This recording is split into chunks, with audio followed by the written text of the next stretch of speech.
Salut les bouseux. Il paraît que les féministes veulent nous retirer des droits, à nous, les hommes. En l'occurrence, le droit de draguer dans la rue. Elles veulent nous retirer le droit de draguer dans la rue, sur le prétexte qu'elles voudraient se déplacer librement.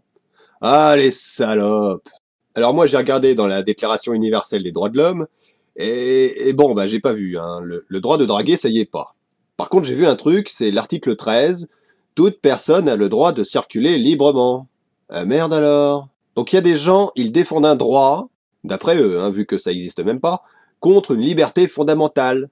Déjà ça commence bien, hein. Moi aussi je peux m'inventer des droits. Tiens, je vais m'inventer le droit de leur chier à la gueule. Non mais c'est vrai, je vois pas pourquoi leur liberté d'être propre devrait aller à l'encontre de mon droit de leur chier à la gueule.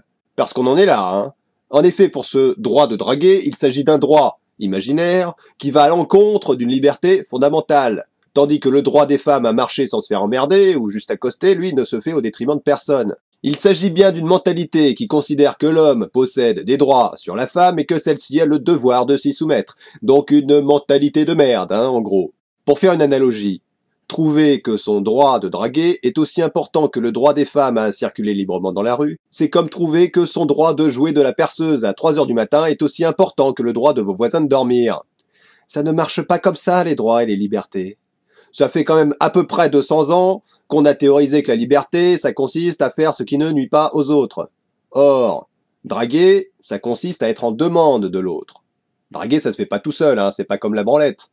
Or, si on est en demande de l'autre, on est potentiellement en situation de le faire chier, pour utiliser à nouveau un terme technique. Que ce soit un dragueur, ou un type qui fait signer des pétitions, ou qui distribue des tracts à la con, à chaque fois, c'est le même principe. Ils sont en situation de demande. Et c'est pour ça qu'on n'aime pas les pétitions de rue. Parce qu'on a autre chose à foutre de leurs conneries contre les mines antipersonnelles, les enfants cul de jatte, ou pour sauver des animaux qui puent. Et on cherche tous des techniques pour les esquiver. On veut pas signer leurs conneries. On veut pas leur donner d'argent. Les dragueurs de rue, c'est pareil. Vous faites chier. Même si vous croyez bien intentionné, hein. Parce qu'attention, il paraît que c'est bien pour les femmes et la vie sociale. Ça permettrait de belles rencontres de draguer dans la rue. Ah bah oui, hein. Les filles, c'est peut-être l'homme de votre vie, cet inconnu qui vient à votre rencontre après vous avoir évalué uniquement sur votre physique. Non, vraiment, on y croit, hein. Au moins, soyez honnête, pour une fois. Dites pas que vous voulez faire connaissance dans la rue, créer du lien social et rencontrer la femme de votre vie. Dites clairement que vous voulez choper comme plan cul une gonzesse qui a l'air bonne. C'est tout de suite moins hypocrite. Parce que bon, l'argument du couple formé, qui parmi vous a formé un couple grâce à une rencontre dans la rue? Pas une rencontre accidentelle, hein, un truc volontaire. Ouais, pas grand monde, hein. Moi, ça m'est arrivé une fois. Enfin bon, baiser tout un week-end et au revoir, j'appelle pas ça former un couple ou tisser du lien social, hein, faut pas déconner. Quoi qu'il en soit, d'après l'INSEE, les rencontres dans la rue, la vie de quartier ou le voisinage représentent moins de 5% des couples formés. Donc largement moins de 5% des couples se font dans la rue. Or, à côté, 65% des Françaises sont victimes de harcèlement avant l'âge de 15 ans, 87% avant 17 ans et 95% tout âge confondu. Imaginons que le harcèlement de rue cesse totalement, qu'est-ce qui se passe? Il y aura, mettons, 3% de couples qui ne se formeront pas dans la rue, mais ailleurs, hein, c'est pas les opportunités qui manquent, mais par contre, l'intégralité des femmes auront un poids en moins sur les épaules. Le choix est vite fait, hein. La nocivité du harcèlement de rue pèse bien plus lourd dans la balance que l'infime opportunité d'y faire une rencontre intéressante. Ce n'est donc pas un argument opposable. Si vous avez autant de capacité de réflexion que de séduction, ça m'étonne pas que vous en soyez réduit à draguer dans la rue. Surtout que bon, ce que je raconte, c'est complètement à côté de la plaque, hein. Parce que leur droit de draguer, il est même pas mis en cause par les féministes qui luttent contre le harcèlement de rue. En réalité, leurs opposants détournent le débat. Ils utilisent les procédés manipulatoires de l'homme de paille et de la pente glissante pour transformer la lutte contre le harcèlement en dangereuse attaque contre la séduction. Sauf que, figurez-vous, les féministes, elles font la différence entre la drague, c'est-à-dire un comportement de séduction qui se joue à deux avec le consentement de la femme, si c'est une femme, et le harcèlement, qui ne va que dans un sens. Si vous voulez dire que la lutte contre le harcèlement, ça va à l'encontre de la séduction, c'est un peu comme dire que la lutte contre les violences conjugales, ça va à l'encontre de la boxe. C'est ce qui s'appelle une punchline. Boxe, punchline. Ouais, bon. Il y en a aussi quelques-uns qui tentent de démontrer que le harcèlement de rue, c'est pas vraiment sexiste en fait, que c'est juste de l'insécurité en général. Ça a été défendu notamment par le Raptor dissident dans sa vidéo contre Marion Setlin, où il nous disait avec sa voix virile truquée, je cite, « Certaines femmes se font mater et violer, les hommes se font casser la gueule et voler. Vous inquiétez pas, niveau humiliation, on est tous sur une base à peu près égale. » Déjà, c'est marrant que le mec parle d'humiliation, comme si c'était le sujet. Le mec se fait agresser, tout ce qu'il importe c'est son honneur, c'est le regard des autres. Ça sent bien le soumis. Quoi qu'il en soit, c'est complètement débile, en plus d'être indécent, que de comparer une violence crapuleuse telle que le vol ou l'agression physique, que les femmes subissent aussi, à une violence sexiste et sexuelle comme le viol, que les hommes ne subissent pas dans ces conditions. Comparer un vol de portable à un viol, juste, c'est pas pareil, hein. Non mais le mec, il est allé au conservatoire, alors il nous joue du pipeau.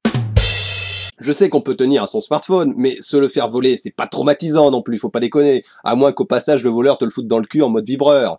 Ce qui arrive rarement. Ainsi, par cette comparaison absurde de mauvaise foi et de bêtises, pourtant récurrente chez les plus stupides des antiféministes, ce qui fait quand même beaucoup de monde, ils cherchent, avec toute l'absence d'amour-propre et de cohérence qu'on leur connaît, à nier les violences sexistes en les incluant dans la violence en général, ce qui revient tout simplement à nier le sexisme. Et ce sont des gens qui vont t'expliquer que tu devrais sortir dans le monde réel, ta gueule. Autre connerie. On a aussi eu le coup de la liberté d'importuner, par notamment Catherine Deneuve, qui ne l'est plus tellement. Comme quoi, là encore, aller à l'encontre des droits des femmes d'être tranquilles, c'est une liberté des hommes, et ça peut fonder un couple. Ah bah oui, hein, les meufs. Le mec, même pas tu le connais, et il commence déjà à t'emmerder. C'est bon signe. Ça s'annonce bien pour la suite. Ça va donner une belle relation équilibrée, ça, madame. Alors il y a toujours des meufs pour dire « Ah mais moi, mon mari, s'il avait pas insisté, on serait pas ensemble. » Ouais, ok.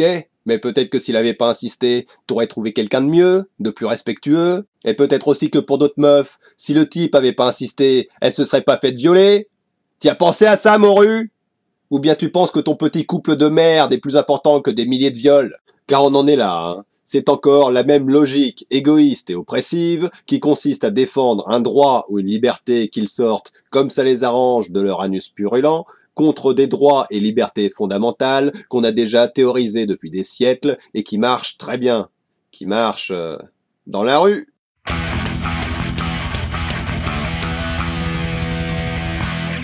C'est la deuxième partie de notre émission. Nous allons prendre les appels. Allô? Ouais, maintenant, à cause des féministes, c'est encore plus difficile d'aller vers les filles. Déjà que ça nous demande beaucoup de courage. Pourquoi vous avez peur des femmes? J'ai pas peur, hein. Fais gaffe à ce que tu dis. C'est que maintenant, on reste sur la prison si on les regarde dans les yeux. C'est arrivé à qui? Au cousin d'un ami de mon beau-frère. Ah. Enfin, c'est lui qui a vu ça sur un forum. De toute façon, tu dis ça, c'est pour choper de la féministe. C'est plus efficace que draguer dans la rue. Enculé! Charmant, tu m'étonnes qu'il trouve personne. Prenons un autre appel. Oui, allô? Oh, monsieur Panzani, Oui. vous en avez pas marre de m'appeler? Bertrand! Oh! Bertrand! Tu téléphones à qui? À ta pute? Non, je téléphone au gauchiste de la radio. Passe-moi ce gauchiste! Il saura pas tenir tête à une femme, ce petit pédé! Oui, allô? C'est vous le gauchiste de la radio? Bonjour madame. C'est vous qui disiez que les hommes doivent pas parler aux femmes? Non, Vous voulez tuer les relations hommes-femmes, c'est ça? Vous êtes du lobby LGBT des homosexuels? Bon, faudrait savoir, je suis gay ou je fais ça pour choper de la féministe? Vous êtes un hétérosexuel refoulé! C'est à cause de la propagande gaucho-communiste, de la théorie du genre pour émasculer les hommes de souche! Les hommes de... Écoutez, j'ai pas tout compris madame, mais... Ah! C'est parce que j'ai raison! C'est ma lumière qui vous aveugle! Ha! Et toc! Je l'ai bien mouché! Ha! Et toc! Elle vous a bien mouché! Ah, je vais me coucher.